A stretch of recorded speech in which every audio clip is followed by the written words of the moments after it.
Okay. We ready? Mm-hmm. All right, guys, Silver Stack and Rockstar here. Hey, we're going to do something a little different tonight. We got my neighbor from down the road here. His name's Leroy. Leroy's 79 years old.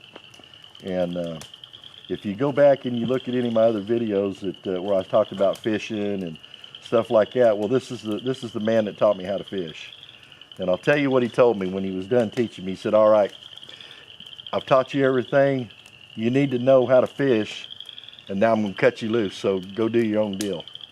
So that's kind of what Leroy did. When he was done teaching me what he knew about fishing, or what he wanted me to know about fishing, I think, because my fishing ain't never been as good as his fishing, so I don't think he taught me everything. And of course he kept the best spots, but he taught me how to fish enough to feed myself and my family. So anyway, he's got a story that he told me here a while back. I've already heard the story, but it's been probably, how long has it been since 2 or 3 years? 2 or 3 years since you told me that story. Yeah. Now, y'all may believe this story and you may not believe it. And I can't tell you whether I believe it or I don't believe it. But I can tell you this, Leroy believes it. And I do think that if you have to be awful arrogant person or people to believe that we're here in this whole galaxy, all of space, all the planets, and we're the only ones here. So I think it's a little arrogant to think that we're the only ones out there. You know what I mean? In this whole universe, let's say.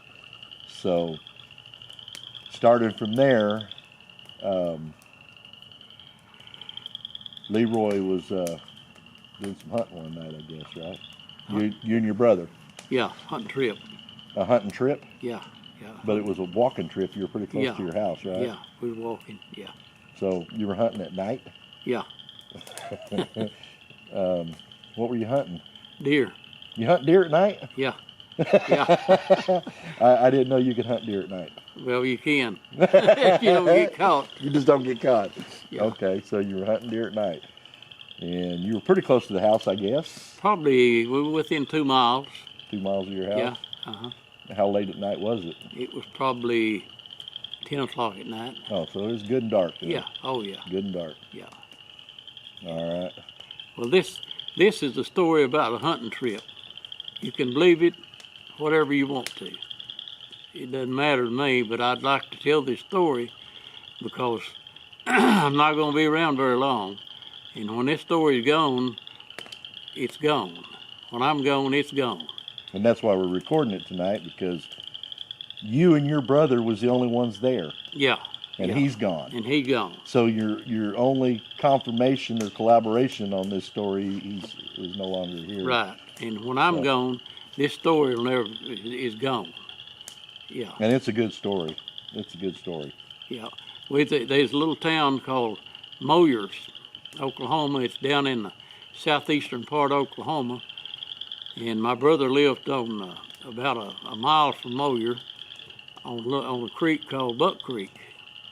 And we had been hunting a little mountain behind his house called Wild Horse. And the reason for that name of that mountain to be Wild Horse is the creek that run in between the valley up there, and it was called Wild Horse Creek. And that's why this mountain was named Wild Horse. And me and my brother had been hunting it for probably a week, and we'd killed 3 or 4 deer already on it.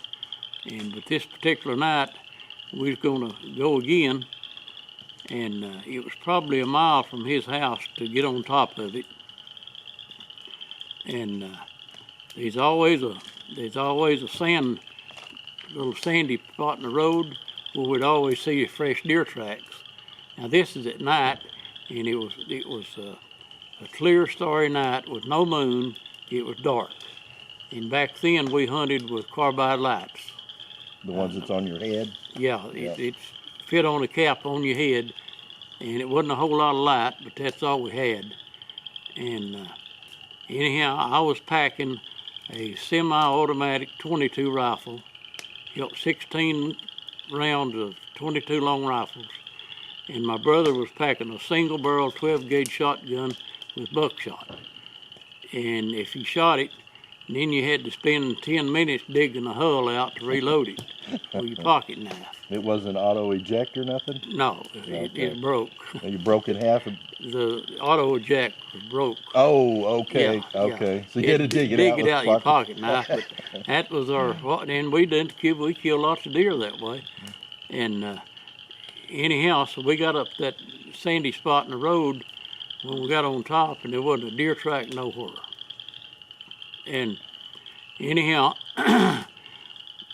so when we got on top, we always split up at night. Now, we wasn't scared of nothing. We hunted nearly every night all our life. And anyhow, we split up, and he got on one side of this little bitty creek, and I was on the other side, and we was probably 200 yards apart, hunting through the woods, and everything was pine and oak and lots of woods. And anyhow, every now and then I could see his light, and you know, through the woods, and that's the kind of way we hunted. It doubled our chances. We didn't hunt together. Anyhow, so and I jumped a fox, gray fox. I could tell the way he barked, you know, and a gray fox has got a funny bark. But anyhow, I never heard one bark scared like that. And for some reason, he just kept barking and barking and running until he went plumb out of hearing. I never seen a fox do that before. Huh. And anyhow, so we was hunting up through there, and all at once, I think it was on my side, they sound like 8 or 10 coyotes started howling. They sound like coyotes, but at the end of their howl, they'd scream like a woman would scream. Yeah. Real piercing scream. That's crazy. And anyhow, I just kept hunting, and then all at once, they started on the other side of my brother, a different bunch, sound like 8 or 10 of them. And then they started behind us, and then they started in front of us. They had us in flows. They had them on both sides, front and back, making all this hollering and screaming, and then I heard a rock turn over in that little creek, and I eased down there to see what it was. I'm still deer hunting. I'm thinking I'm gonna catch a deer coming across there, and I got down there and I seen where water had been splashed upon a dry rock. This was in the month of October, and it was dry. And I was 16 years old. My brother was 20. And when I got to the creek, I seen his light coming toward me. So I just waited on him, and he come to the creek, and he said, "What is that?" And I said, "I don't have no idea," you know. And so we got together, and we started the same way we was going. And as soon as we headed toward them, they all quit. All 4 sides just immediately quit hollering, and that was it. So we hunted for probably a half a mile.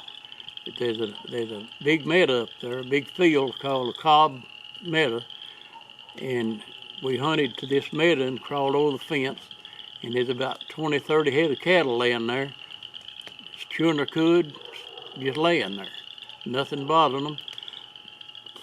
And we'd probably done hunted a couple miles, and we was kind of hunted out, so there's an old road that come out of there and went to a little town called Moyer. It was a real rough, rocky road. You had to have 4-wheel drive to even get up there. And so we hit this old road, and we was going to hunt down this road back to the house. And anyhow, we probably walked a good probably half a mile, and that brother of mine looked over and said, "Here's what I hear." And I looked over there, and I seen a big red set of eyeballs, about as tall as a mule or a big horse would stand, with big eyeballs. A deer got little green eyes, but these are the big red eyeballs, and they was probably a foot apart. And anyhow, when he seen them, he stepped behind me and unscrewed the bowl on his carbide light so the light would go out, so he wouldn't shine me and spook it, whatever it was. And we started toward it. Well, it let us get about 40 yards from it, and then it turned and walked off. And we just kept going the way it was going, and we picked it up again. And it let us get about 30 yards from it, and then it'd turn and go again. And anyhow, when it'd look at me, it would look straight at me. It'd look from side to side, and it had a head on it. I know it had a head. I couldn't see no head. But one time I thought I seen its body, but when I got up there after it left, it was a big log. But anyhow, about the third time I found it again, I was looking to my left under my carbide light, and the two big red eyeballs just come out of the darkness over here. And I realized then, you don't have to reflect the eyes from shine. Really? So I just pulled my carbide light off and shined it like that. And there he was looking at us just like that. And he's turned his eyeballs. So you're saying their eyes were glowing without any light. Right. So it wasn't the redness. They just shined out of the dark. Yeah. That's crazy. Yeah, they'd shine out of the dark. And we was going after him, kind of down the mountain. And we got to the first bench, and there's a trail, little old trail there, and he turned left and was kind of angling the same way the road on top was running. And we just kept following him and trying to see what it was. And finally, after seeing them eyes shine out of the dark like that, and we got within probably 25 yards of it. And I told my brother, I said, hey, I don't know what it is, but it ain't in this world. I'm going to shoot it. And so I raised up my automatic 22 and blam, blam, blam, blam, blam, blam. And I looked, and there's about 6 sets of little green eyes surrounding them big red eyes looking at us. And you didn't have to reflect them. You could just look in the dark, and there they was shining at you, you know. And anyhow, I raised up again, and I said, blah, blah, blah. Right in amongst all Right of in them? amongst all of them. And there was about 6 more appeared. They must have been 12 sets of little green eyes. They looked about like deer eyes. Were they as high, as tall? Were they the same height, or were they shorter? I can't remember. Okay. You know, okay. but Yeah. they was all in a wad. But and red and green eyes. Yeah, 2 big red eyeballs and then a whole bunch of little green ones. Yeah, good Mhm. shit. So I told my brother, he's scared of nothing. Right. So I handed him my gun, and I took my light off my head, like so, and I told him, I said, I'm going to run down there and see if I catch one of them. You know? Catch one of them. Yeah.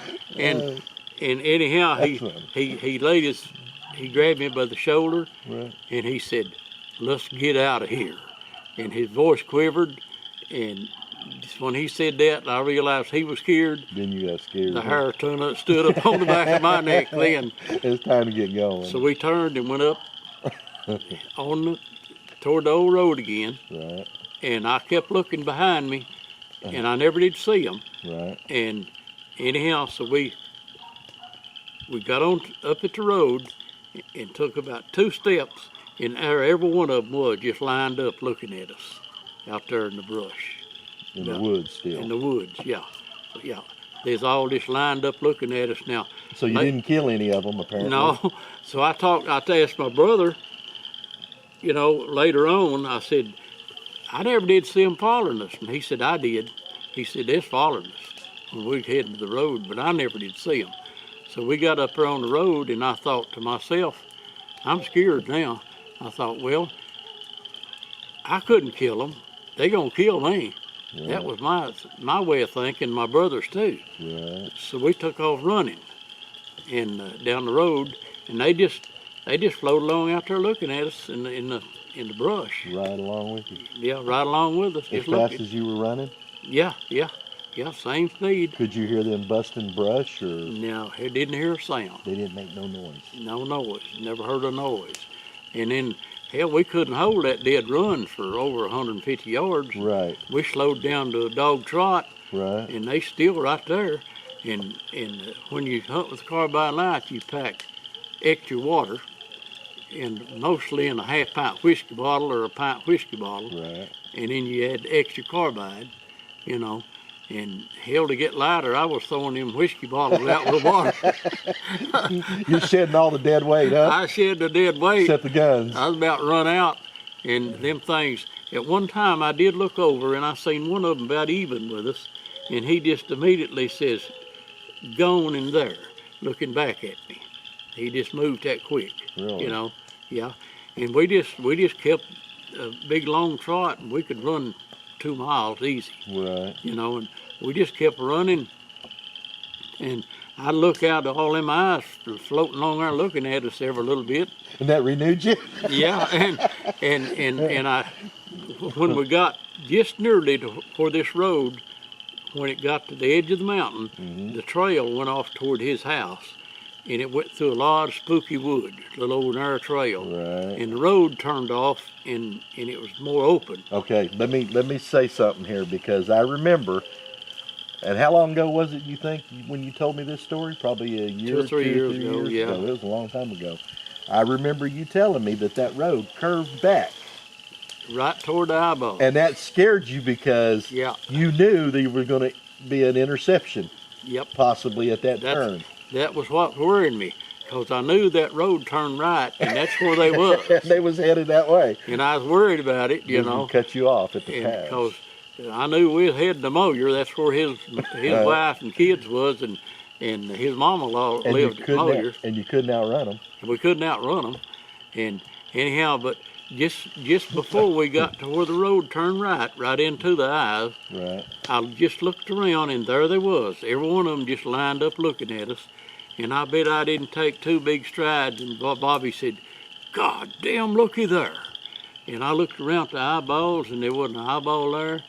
And something caught my eye over here, and here come this big outfit rising up to our left above the tree line. Right. It was humongous, and I can't describe what it looked like, Right. because it's dark. I couldn't see it, but I could tell by looking at the windows that's in it. Now I don't know whether these is windows or exhaust or what, Right. but it lit up the ground where we were standing 2 or 3 times as bright as daylight. That's how it lit the mountain up, you know. And like at the top of it, you could see like 3 windows, Right. and the next row of windows, there'd be like 4 or 5 windows, and then the next row of windows would be 8 or 10 windows, and then the next row would be 7 or 8, and then 3 or 4, Really? and that was it. It's the way it looked, it was bigger around in the middle than it was top and bottom. I'm going by the windows I was looking at. So like a saucer, basically. Yeah. Is what you. Yeah, that's would be my guess. And it rose up about 200 or 300 feet, and it just started moving. We stopped, and we just started watching it. Then the eyes was gone, Right. and this big object started just floating through there. And there's a valley down there at Moyer and Kamish River, Right. probably 2 miles from us. Mm-hmm. Big valley, and it's a big river. And it went over that river, and there's another mountain range over the other side, and it went over them mountains, and then it started going down again. Right. And as it went down, and it went out of sight, it looked like the sun coming up. Wow. Is what it looked like. Putting off that much light. Yeah, and there you go. Your guess is good as mine. Now you were saying though, when you told me last time, you were saying something about everybody in town. The big story around there. About the other people seeing it. Yeah. Yeah. They's now we wasn't going to tell this because we just thought, well, everybody's going to say we're lying, you know. Crazy or you lying? Yeah. Huh? So we finally told our family, and then it leaked out, and there's a guy that worked with my daddy on the railroad. Anyhow, as a crow flies from where we're at, it'd probably be like 8 or 10 miles Right. from where we was at. And he went up to go hunting with go deer hunting. Everybody back then, everybody night hunters. There wasn't many deer, and it's hard to get. Right. About the only way you get them at night. Right. And he went down. This must have been on a Friday night, probably. Mm-hmm. And he went down to his brother-in-law's to deer hunt that night. and then he went out hunting, and he seen 2 yearling deer. Right. But before he seen the yearling deer, he seen his brother-in-law, a big mule, standing on a knoll. He shined his eyes, and he just figured that's that mule. So he went on by him and killed one of these little yearling deer. And the other one run back toward where that mule was. And he said, I never heard a deer squall like that in my life. He said that deer about where that mule was, let out the pitifulest squall he ever heard in his life. And anyhow, he said, I packed the deer back to the house and got up the next morning. My brother-in-law got up and said he's going to go use his mule for something. Right. And, and Bud told him, Bud Davis, said, well, I seen him last night over here in this pasture. He said, well, that sucker must have got out. He said, I had him locked up in the stall. Oh, boy. And he went out there, and the mule was still locked up in the stall. So what he's seen, I don't know. So I forgot that part. I remember there was something to Yeah. that. So that wasn't a mule out there, more No, than likely. And whatever it was killed that little deer. So it was like 42 miles. He lived at Clayton. So he drove from Clayton down, and he heard about, my daddy told him about what we seen. And so we go up on the mountain where we seen it. Right. And there's a little rubber on the bottom of a carbide light that keeps you and hold it for if it gets hot. Right. And anyhow, I lost it off my carbide light. Right. And we went to this exact place where I shot at them deer, and we found that rubber off the bottom of that carbide bowl. Right. And where them things are supposed to be in, where I was doing all the shooting, we found limbs that had been shot. Wow. But no sign of nothing. No blood or... No nothing, no. All we found was bullet holes where they'd creased limbs and what have you. Well, and how could that happen? You think they had some kind of... Okay, now, as the opposite directions from Dunbar, where this guy was hunting, Bud Davis, there's another guy named Chiglax. This all happened on the same night. As the crow flies, he was probably 4 or 5 miles from us, just through the mountains, And anyhow, that evening late, just about dusky dark, he was feeding his cattle. He had a bunch of them old big longhorn brimmer cattle. Right. And he had to watch them when he was around them. And anyhow, he said he's putting out feed in the trough, and he heard the brush rattle, and he looked around. He thought he better watch them old cows, you know. And he said there was 2 big red eyeballs looking at him, right there at the edge of the brush. And he said my pickup was pointed right at it. And he said I run down there and turned my headlights on. And he said the big red eyeballs were still there, but he said I didn't see nobody. He said didn't see nobody. All I seen was big red eyeballs. And this all happened the same night. What the heck? So there you go. End of story. Make up your own mind.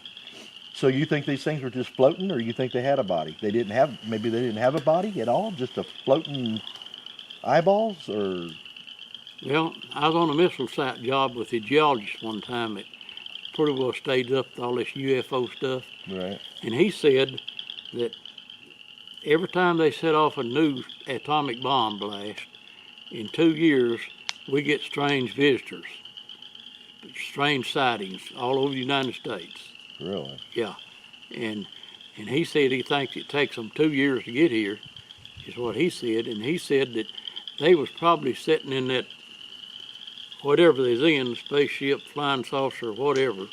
He said they was probably in there watching us on TV. He said he didn't believe they was out there.